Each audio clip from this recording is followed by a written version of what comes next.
How's it going, guys? It's Eclipse here, and today's video we are looking at the free tank that you actually could pick up as part of the season pass, and basically everything you'll need to know about it, why it's actually so fantastic, and why you should actually definitely pick this one up if you can get to the season rank 100 within the season pass on World of Tanks.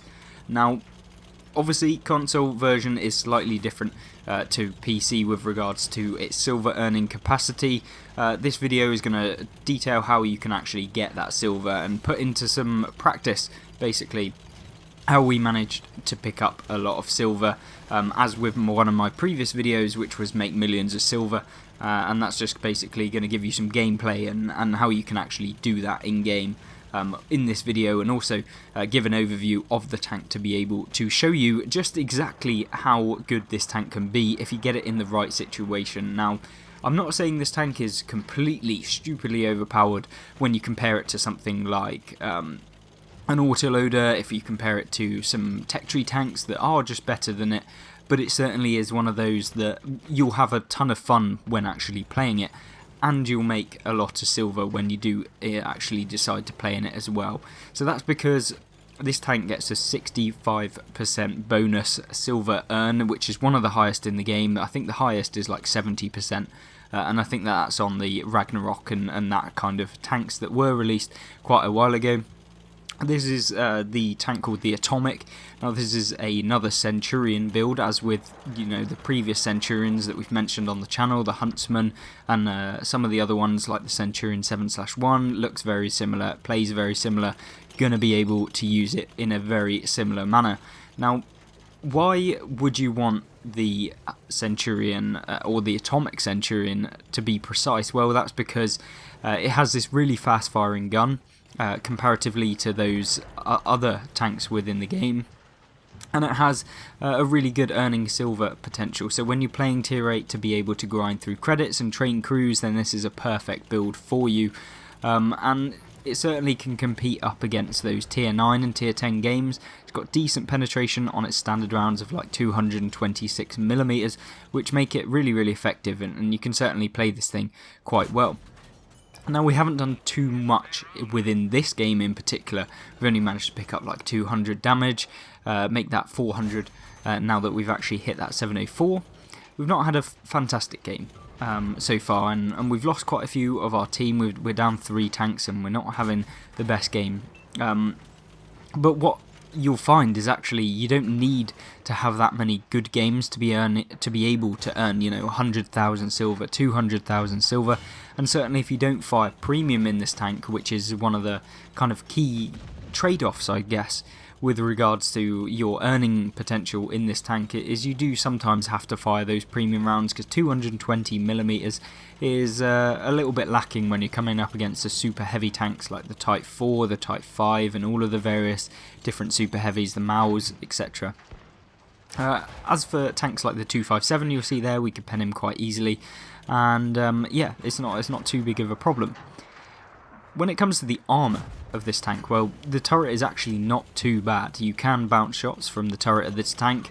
It will be able to use as kind of this ridgeline warrior. You can use it in these hold down positions. They're not really going to be able to do too much against you if you put yourself in a position where they can only see your turret from the front anyway, because obviously if you're giving the side of your turret to the enemy tanks, obviously 9 times out of 10 you're going to get punished for doing so, and it's not something you ever really want to be doing at all, no matter what tank you're in, because the frontal armour tends to be the strongest, unless you're playing in the Russian ones, at which point it's just however it goes, it's just RNG.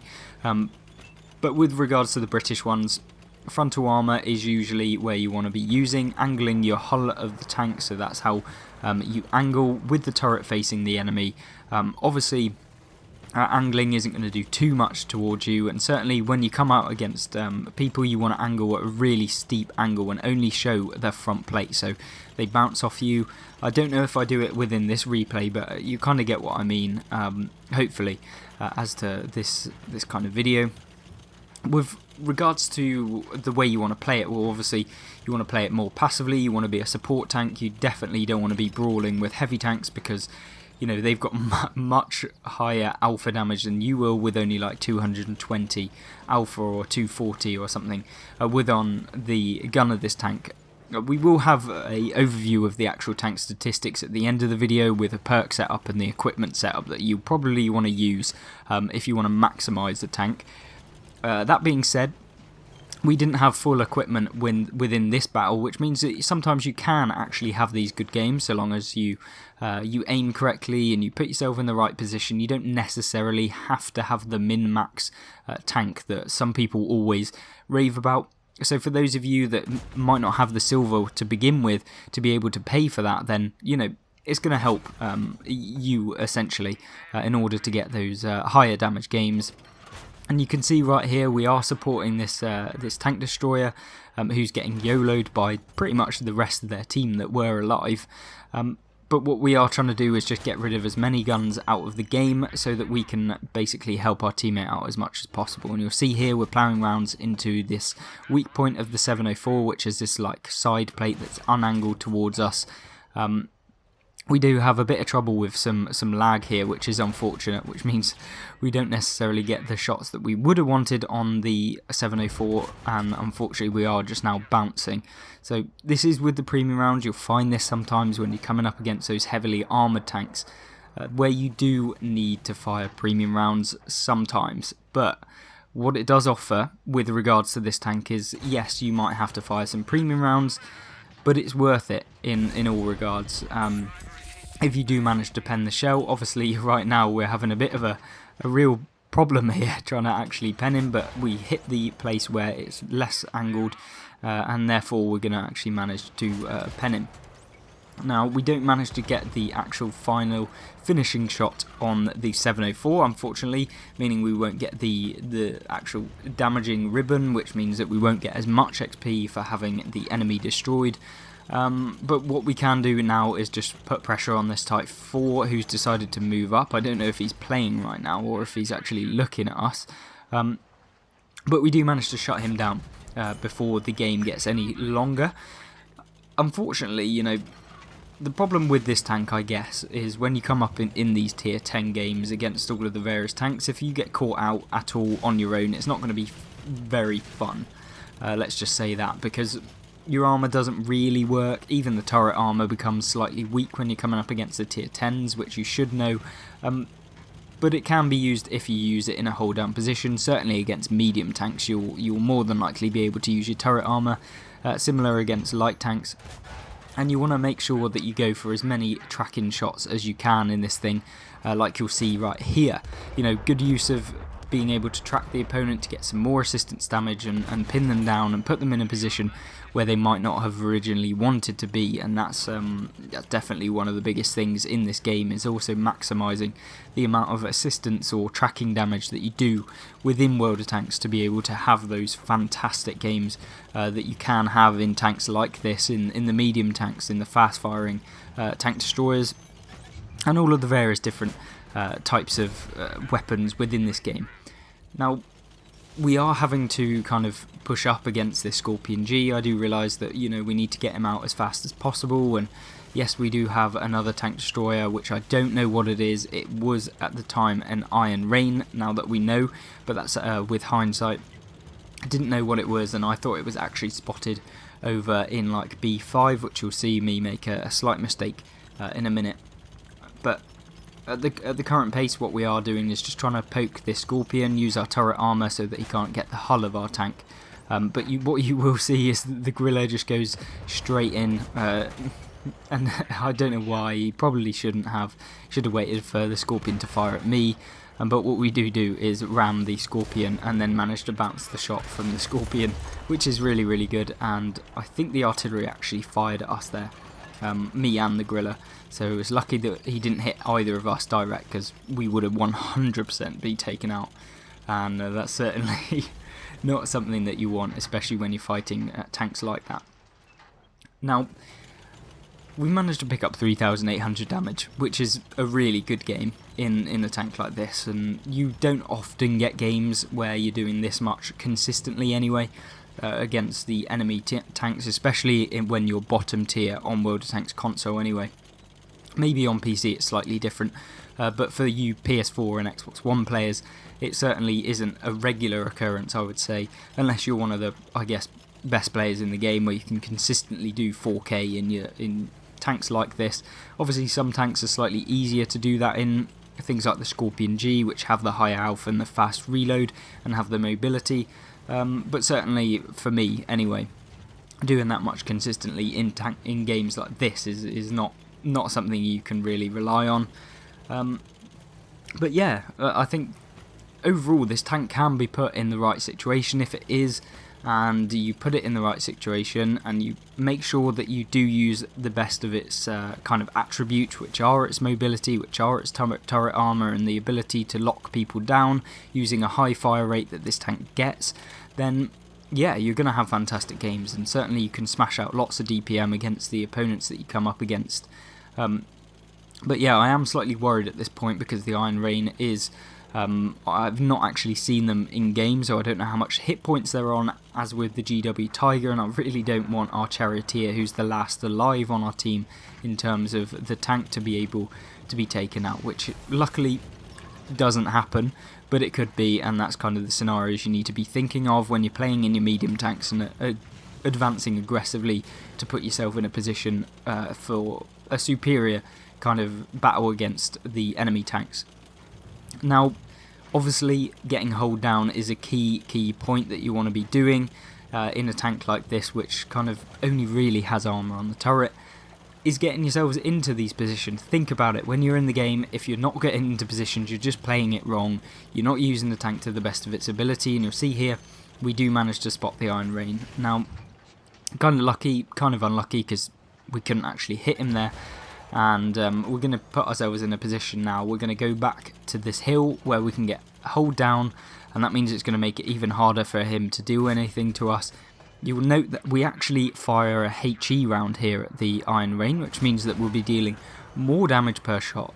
Not that it really matters, because we would have been able to 3-shot him with the standard rounds, but it is a kind of feature where you want to maximise the amount of damage that you're doing against the enemy opponents, and choosing which round that you fire is one of the key things in World of Tanks, and it will just raise up that win rate by a small amount on those small situations where you do manage to use the rounds effectively. You're going to deal that little bit of extra damage, and it might help you get that extra silver, extra XP, and also maybe win the game overall comparatively to if you just fired the whatever round you had in the tank.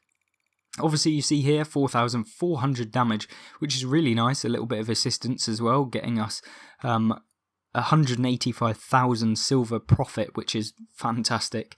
We did fire a lot of premium, so we cost ourselves like 60,000 silver, so we would have made like 240,000 silver if we decided not to fire any premium, which I know some of you guys might do. But sometimes you do need to fire it in order to pen tanks that you come up against, so it's a bit of a trade-off. Do I get less damage, which means I get less silver? Does it mean I lose the game? You know, sometimes you have to weigh these things up, and sometimes having to fire premium is something you have to do in your games, and certainly in this one it actually paid off, and we got a decent amount of silver back and a decent amount of XP if you're trying to go for convertible XP that, you know, doesn't really matter on premium tanks for me, because I would never really recommend converting XP unless you're really, really close and you only need a couple thousand to be able to get to the next package. But yeah, fantastic game. We'll move on to the next gameplay in just a second for you guys, and then we'll go into the actual statistics of the vehicle and how you should set up the tank in just a second. So the next game clip here is on Himmelsdorf, obviously the city map, not the best one for the medium tanks, I guess, with regards to having impactful games and being able to use mobility, which medium tanks get. So you got to play it kind of a little bit smart. You can't just go in, rush to a position and take it, and then move out of the position when you do go. It's kind of a bit more of a commitment when you actually decide to go to wherever that you are deciding to go. So on Himmelsdorf, where do I usually take my medium tanks? Well, some people will take them to the railway track on the 1 and 2 line, going down on the alphabet line, I guess. But for me personally, I don't enjoy that line. I feel like you can have a bit more of an impact if you go onto the hill at E0 and F0, so the 0 line in-game. That tends to be a good area for me. Obviously you guys can decide where you want to go, and if you're used to going the railway tracks, then I would recommend it. But yeah, this area can definitely be used to good effect, and you can get some shots and put pressure on the various different tanks that might have aggressively pushed down onto the line, the G line there. And often you can get tanks that are crossing on the railway tracks, which is an area where people tend to forget that they can get hit by the hill. One thing is, obviously, lines of sight work in both ways, so if people have set up on the railway tracks and you can't actually manage to get a shot on them, then you ain't going to have too much of a fun game. And so you need to think about that as well when you're playing in your various mediums. Now, there's only like 4 of us up here, so making sure that I'm in the fight and dealing damage is something you need to think about, and make sure that you are being aggressive and helping your team out, because that's how these tanks kind of work very well. And so you don't want to be in a position where you can get hit by multiple different enemies, and you want to be putting out as much damage as possible onto the various different tanks. Unfortunately, my teammate was sat behind me, which means that I couldn't back up fast enough, and we do manage to get hit by the atomic. We're not on too much health, and so now it's a case of now you have to trade your teammates' health in order to actually benefit them, if that makes sense, because if I get taken out straight away, it means that they're all of the fire from the enemies is going to be on them, and so sometimes you do have to do that and make sure that your gun is still in the fight at the end of the battle, and prolong the engagement as much as possible, because at the end of the day, 5 different tanks firing at one tank is going to get them out of the game quicker than, say, if there's just 3 tanks left on more hit points, because the hit points don't really they're not effective ways of an engagement, I guess. So making sure that you're sharing out the damage and putting out the damage to one specific tank will increase the likelihood that you're going to win that kind of flank. So make sure that you're focusing fire and firing at the right kind of tank. So if there's a high alpha TD that's going to pump you every single time it reloads, then making sure that that tank gets out of the game as quickly as possible is something you should focus on and make sure that you're doing to maximise your games. And what you'll see here is when the hill becomes super good, and you can kind of counteract all of these players that are pushing the railway tracks. And so, you know, that's why I don't tend to like going that way. You can get hit by all of these players that do win the hill, and often if I don't go up the hill, we can lose it quite easily. So yeah, you need to think about that, and obviously situational awareness. If you think about that, you can put yourself in a position to not get hit and actually deal damage to them. So do that when you're playing in your game. Now, saying about this game, not particularly the most amazing game that you'll ever have. Is it a terrible one? No, you know, picking up 2,000 damage and 1,300 assistance should not really be sniffed at, but it certainly won't get you up too massively on your marks of excellence. I mean, it will help, but it certainly isn't going to win you games all on its own. You need damage ranges of like 5,000 if you're going to be most likely to win the game in a tank like this. I've only had a few games where I've really had that kind of damage in this tank, but I haven't really played that many games, and so I can't really complain too much. As we whiff our shot there, it's kind of something that you do need to think about as well, is making sure that you're fully aiming your shots. Don't take these silly shots that you've been seeing sometimes from me, where I've kind of been whiffing shots into the air and not actually fully aiming. You want realistically to be putting out damage consistently, and if you're just rapidly firing, then it's not going to be able to do that. Now, you know, the game's got slightly better. We've picked up 3,500 damage, 1,600 assists nearly, and 500 blocked. That means that we've had a fairly impactful game. We've helped our team out quite a lot, and it's going to earn us a little bit of silver, because I don't think we fired any premium rounds within this game, which means yes, we will be earning more silver. And you'll see that in the gameplay results screen in just a second. I think we picked up 130,000 silver, which was fantastic for a game where, you know, it wasn't particularly amazing. We did manage to pick up 1,900 base XP, which is good. A mastery badge again.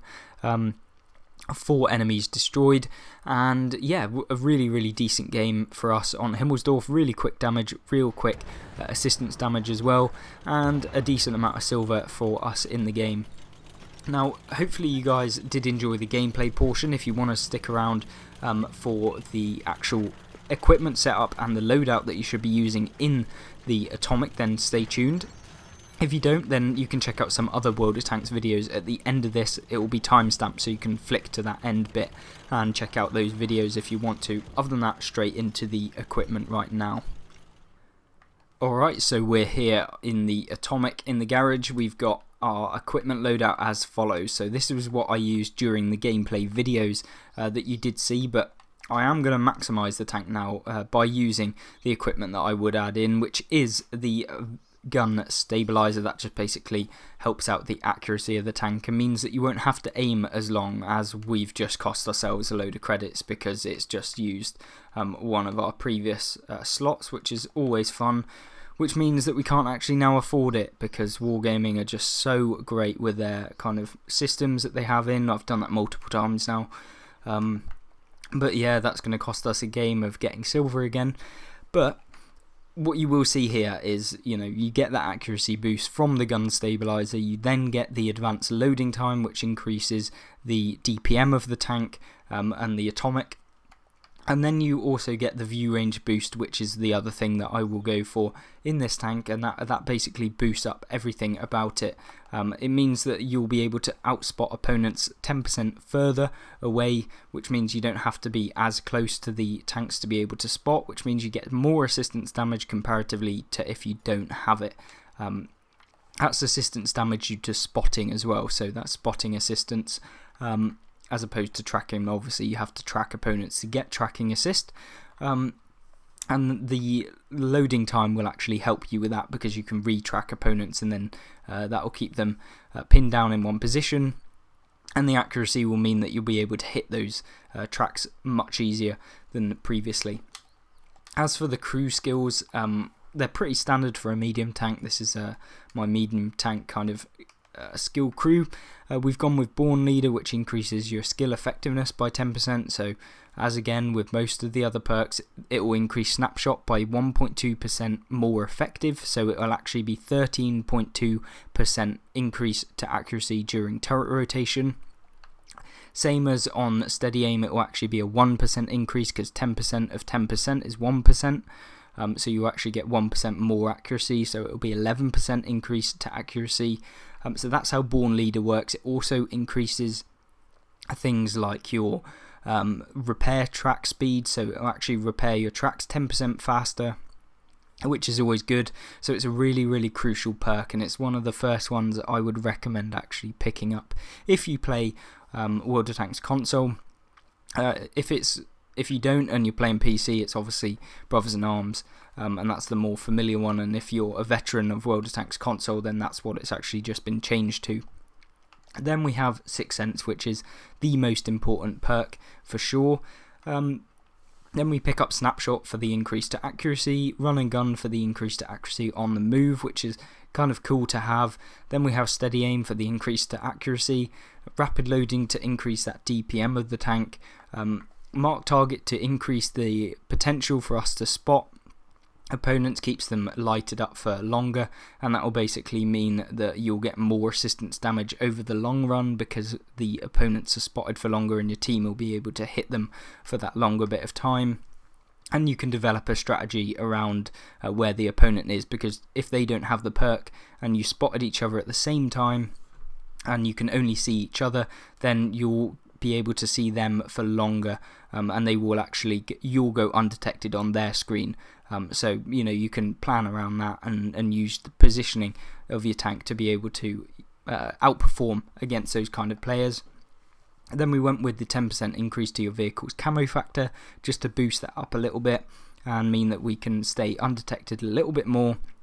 And then finally situational awareness, which basically increases your max view range of the tank so that you can outspot opponents once again.